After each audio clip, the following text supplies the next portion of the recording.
जब लड़ाई संविधान बचाने की हो, जब लड़ाई हम और तुम की हो, जब लड़ाई एक दूसरे की सम्मान की हो, जब लड़ाई देश के आम नागरिक की हो, ऐसे समय में पूरे देश की फजा और निगाहें हमारी तरफ इशारा कर रही हो और पूरे बिहार विपक्ष दल पर भरोसा जता रहा हो, ऐसे समय में जब नेता प्रतिपक्ष की तरफ से प्रचार के दौरान मंच से यह कहना कि इंडिया को वोट नहीं करते हैं तो एनडीए को कामयाब कीजिए।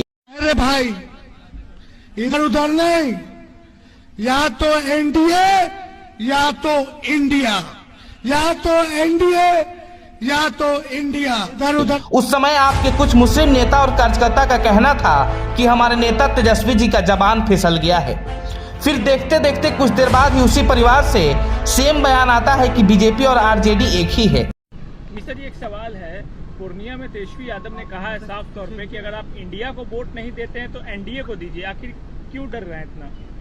किसने कहा है? तेजस्वी यादव ने कहा है कि इंडिया को अगर आप लोग वोट नहीं देते हैं तो एनडीए को दे दीजिए। दोनों तो एक ही है। हम तो देश बचाने की बात कर रहे हैं। हम देश बचाने की बात कर रहे हैं तो अब समझ में नहीं आता कि आरजेडी का गठबंधन कांग्रेस से हुआ है या बीजेपी से। फिर भी हमारे शिवहर वासियों के लिए और खास करके मुस्लिम समुदाय के लोगों को अब फैसला करना है कि वो किस तरफ है और बीजेपी की बी टीम कौन है। अब हमारे कुछ मुस्लिम दोस्त यह कहेंगे कि हम राहुल गांधी को प्रधानमंत्री बनाना चाहते हैं, हमें तेजस्वी से कोई मतलब नहीं है। कितने भोले हो तुम, वो राहुल गांधी जो पूर्णिया का एक सीट पप्पू यादव को ना दिला सका और सारा खेल उसी पूर्णिया से शुरू होकर खत्म होता है दिल्ली तक। अब शिवहर वासियों से यह अपील है कि पूर्णिया की जनता अपने लोकल को जिताकर दम लेगी, तो ऐसे में आपका भी कर्तव्य है कि आप अपने घर के बेटे राणा रणजीत सिंह को जिताकर ही दम लीजिए। जय राणा तय राणा।